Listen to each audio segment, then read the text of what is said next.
교수님께서 누드 자료를 다 편집으로 모자이크하기에는 너무 힘드실 것 같고 피드백 글 올릴 때 규칙을 정해야 하지 않을까요? 누드 그림은 가능하지만 사진은 같이 올리지 않아야 한다. 이런 식으로요. 사진 없이도 봐줄 수 있어요. 원래 처음에는 그렇게 봤고요. 보통 개인 지도할 때도 그렇게도 하는데 문제가 뭐냐면 이게 원래 그 모델이 그렇게 생겼는지 아니면 정말 잘못 그 대상을 바라보고 있는 건지를 알 수가 없어요. 네, 사진이 있어야 이해가 잘 되긴 해요 라고 하는데 이해 차원도 문제지만 예를 들자면 그림을 그렸는데 기울기가 삐뚤어졌는지 맞는지를 몰라요. 근데 이제 그 기울기에 대한 문제가 왜 큰 문제가 되냐면 자세가 안 좋아서 생기는 문제도 있거든요. 그러니까 그림을 그리면 계속 삐딱하게 이렇게 한 5도씩 돌아가는 친구들이 있어요. 근데 그런 친구들은 정말 의학적으로 치료를 받으셔야 돼요. 척추가 휘어지는 거예요. 여러분들이 자세가 늘 안 좋잖아요. 그래서 다리를 꼬고 앉거나 아니면 이제 의자에 오래 앉아 있다 보면 여학생들 같은 경우 다리를 하나 올려놓는다거나 아니면 막 이렇게 그 핸드폰 보는 것처럼 거북목을 이렇게 쭉 빼고 있거나 여러 가지 그러다 보면 이렇게까지는 아니지만 그림이 늘 똑같은 방향으로 일정한 간격으로 기울어지는 친구들이 있어요. 그런데 가끔은 예전에 이제 우리 스튜디오에 와서 학생들이 배웠기 때문에 조용히 뒤에 가서 내가 그 사진을 찍어요. 앉아있는 자세를. 그래서 보면 아주 심하진 않지만 거의 대부분의 학생들이 조금씩은 다 휘어져. 나도 마찬가지일 거예요, 아마. 나도 뭐 완벽하게 그림을 그릴 때는 좀 빤탄 자세로 앉아 있으려고 하지만 그렇지 않다면 누구나 다 조금씩은 끼울겠지만 그림을 그리는 입장에서는 수평수직을 못 긋게 되는 상황이 벌어지거든요. 그래서 이렇게 심하지 않더라도 일정하게 무언가가 그림이 휘어지면 얘기를 하죠. 너 자세가 문제가 있다. 그림에 문제가 있는 게 아니라 자세에 문제가 있어서 휘어져 있으니 의학적으로 병원에 가서 좀 치료를 좀 받아야겠다라고 얘기하거나 아주 심하지 않은 경우가 있어요. 또 약간 휘었다가 또 안 휘었다가 이럴 때 있어요. 그러니까 가만히 빤타하게 그림을 그리다가 이제 좀 몇십 분 그리면 이제 자세가 좀 힘들잖아요. 그러면 그때 이제 다리를 꼬거나 약간 옆으로 끼우리거나 이렇게 그릴 때가 있어요. 그러면 그 그림만 또 삐뚤어져요. 근데 하여간 공통적으로는 계속 같은 방향으로 끼우러지는 친구들을 발견하게 되면 거기서 얘기를 하죠. 자세를 바르게 해라 라든지 너무 좀 심하면 병원 치료를 좀 받아야 되겠다 이렇게 얘기하거든요. 그래서 이제 원본 자료가 필요해요. 원본하고 비교를 해보면 확연하게 알 수 있거든요. 먼저 본 여기 올린 영상에서도 그런 얘기를 했지만 대부분은 학원에서는 일방적으로 커리큘럼을 가지고 이제 강의를 하다 보니까 학생들의 어떤 것이 문제가 있는지를 파악하지 않아요. 그냥 내가 강사가 제시한 것을 잘 따라왔느냐 안 따라왔느냐에 대한 문제만 하고 그 주차를 꼬박 이수를 하면 끝나는 거거든요. 그러면 뭐 강사의 책임도 끝나는 거고 학생도 그 돈 낸 만큼 내가 배우고자 하는 걸 딱 배웠으니까 돼요. 그런 건 이제 프로그램 교육이나 기술 교육은 되는데 그림을 그리다 보면 학생들마다 그런 관습이 있어요. 뭔가가 하여간 계속 지속적으로 반복되는 문제가 있어요. 근데 그거는 강사가 일방적으로 정해서 문제가 생기는 게 아니잖아. 그건 학생들이 자연스럽게 각각 개인적으로 가지고 있는 문제들이에요. 그러니까 나는 이 교육자는 의사하고 똑같다고 난 생각하는 입장인데 내가 만약에 뭐 치과 의사야. 그럼 계속 똑같은 치과에 대한 병명에 대한 약만 누가 와도 똑같은 거를 처방하면 안 되잖아요. 거기서도 많은 병명이 다를 텐데 외과도 병명이 얼마나 많아요. 내과도 마찬가지고. 그래서 이건 내가 내과를 가든 외과를 가든 거기만 가면 다 똑같은 약을 받는다는 건 말이 안 되는 거야. 거기에 환자마다 증상이 다 다르고 그 정밀 검사를 해서 거기에 맞는 처방을 하고 치료를 하고 어떤 경우는 뭐 1, 2개월이면 치료가 되는 친구가 있는가 하면 누구는 몇 년씩 치료를 장기적으로 받아야 되는 친구가 있고 누군가는 또 수술이 필요한 친구가 있고 그럴 거 아니에요. 그죠? 나는 그렇게 생각하는 거예요. 교육은 그렇게 해야 된다라고 생각하는 거죠. 수민 안녕.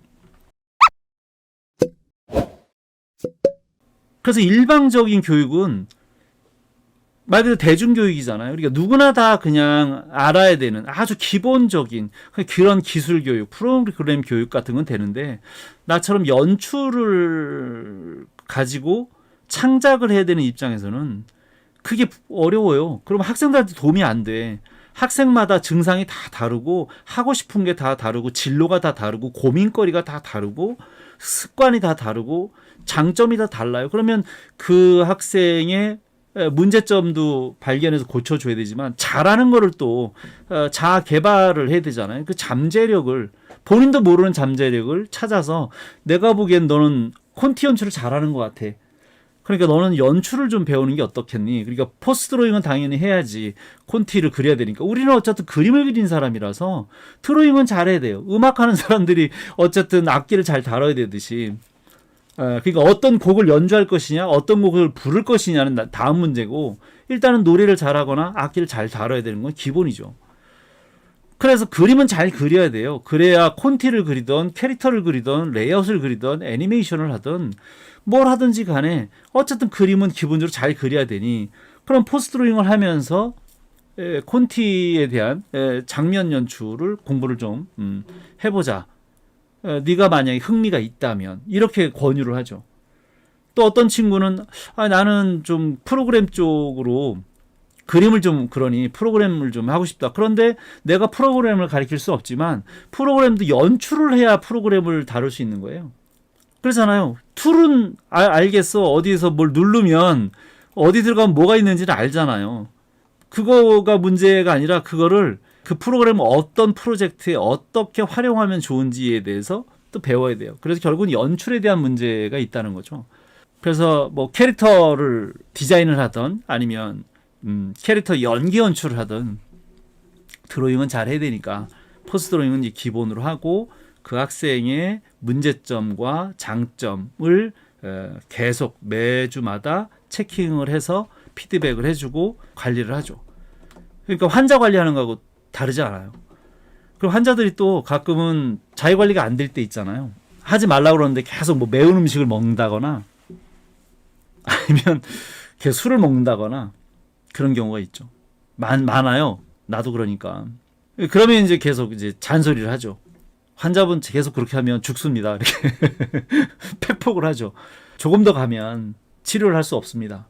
또 때가 늦으면 방법이 없으니 수술을 합시다. 뭐 이렇게 어쨌든 그 상황에 맞춰서 권유를 하고 관리를 해주죠.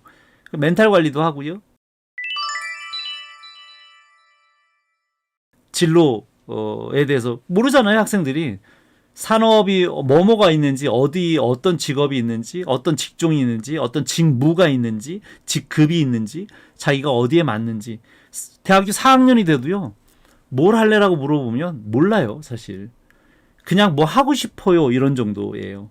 고장 얘기하면 그냥 3D 하고 싶고요. 또 아니면 전 프로그램 싫어요. 그냥 그림 그리고 싶어요. 요 정도예요. 프로그램을 할 것이냐, 그림을 그릴 것이냐, 요 정도만 얘기를 하는 정도. 조금 더 디테일하게 가면 나는 뭐 배경을 하고 싶다, 일러스트를 하고 싶다, 캐릭터를 하고 싶다, 애니메이션 하고 싶다, 요 정도예요. 그 안에도 어마어마한 그 직무, 그 다음에 그 실무에서 요구하는 스킬 이런 게 많거든요. 근데 그런 걸 전혀 모른단 말이죠. 계속 일방적으로 교과에 짜여져 있는 교육만 받다 보니까. 그래서 내가 이제 여기다 그 얘기를 한 거예요. 대학에서 나도 대학에서 학생들을 가리키지만 기본 교육만 되어 있지 사실 실무 교육 쪽으로 전문적으로 가리키기에는 너무 열악한 환경이다. 그럼 어쩔 수가 없다. 라는 얘기를 그래서 이제 피력을 했던 거예요. 자, 아까 이제 사진 얘기, 이제 누드 사진 얘기 때문에 이제 또 이 얘기가 나온 건데 결국은요. 그 그림 그린 사람이 무엇을 보고 어떻게 해석했는지를 알아야 되기 때문에 원본이 있어야 되는 건 사실이에요.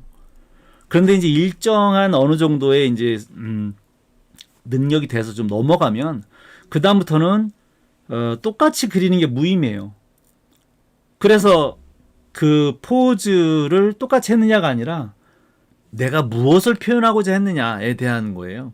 그래서 그 연기가 좋으냐 안 좋으냐 이렇게 얘기를 하죠. 그래서 보통 기본적으로는 한 4개월에서 6개월 정도는 원본을 가지고 똑같이 잘 그렸느냐.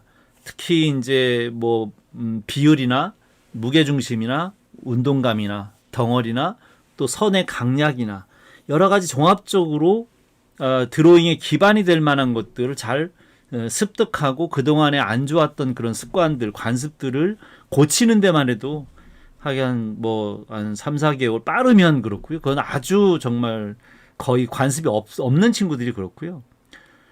어떤 경우는 몇 년이 지나도 못 고치는 친구도 많으니까. 그래서 내가 보기에는 평균 그래도 한 반년 정도 되면 기본적으로는 그래도 좀 따라서 그림을 그려요.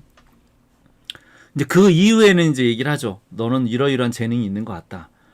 그러면 이러이러한 건 좀 고쳐서 연출을 좀 해보자. 그래서 캐릭터 연기 연출하든지 디자인을 하든지 콘티를 그리든지 아니면 또 이제 창작도 하죠. 그 학년작도 하기도 하고 또는 졸업 작품도 하고 하죠. 그런데 이제 기획을 해본 적들이 없잖아요. 그림은 그렸는데 맨날 머리카락하고 옷주름은 그려봤는데 전신까지도 좀 그려봤는데 이야기를 가지고 영상을 만들려니 또 이야기를 가지고 이제 웹툰을 만들려니 연출을 모르겠는 거야. 그래서 이제 3, 4학년들이 나오는 경우는 주로 이제 작품에 대한 기획. 단순히 스토리를 짠다고 기획이 되는 건 아니거든요, 그게.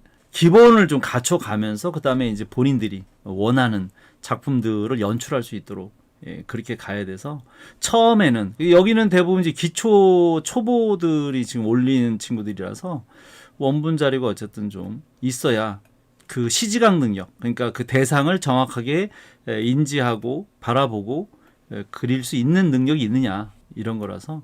근데 이제 자기가 이제 어떤 캐릭터 디자인을 했다거나 장면 연출했다거나 이런 건 전혀 문제가 없어서. 자, 어쨌든 사진이 있긴 있어야 되는데 그 초보자들 한해서요. 근데 여러분들이 디자인을 한 거라든지 연출한 거는 관계 없습니다. 그건. 예. 그래서 되도록이면 하여간 누드 사진도 약간의 좀 타이트한 옷을 입고 있는 것을 좀 가지고 한다거나. 글쎄 모르겠어요. 또 느낌이 다르거든요. 또 약간 아주 뭐라 그런지 모르겠는데 그 타이트하게 이렇게 달라붙는 옷들을 입으면 또 많이 또 달라요. 그래서 부득불하게 그 근육에 대한 뼈에 대한 해부학을 이해해가면서 처음에 기초적인 포스 드로잉을 배울 때는 어쩔 수 사실이 좀 있어야 돼서 자, 기다려보죠. 일단은 항소를 했으니까 그쪽에서 받아줄 수 있는지 아닌지 우리가 어쨌든 불순한 의도를 가지고 누드 사진을 올리고 있는 건 아니라서 그래서 아까도 약간 미리 보기는 좀 지워서 올리긴 했는데 미리 보기를 지웠다고 해서 안에 영상의 컨텐츠가 지워지는 게 아니라서 잘 모르겠어요. 기다려 봐야죠. 근데 약간 경고를 받은 것에 대해서는 기분이 좀 안 좋아요. 난 그렇게 불순한 사람은 아닌데.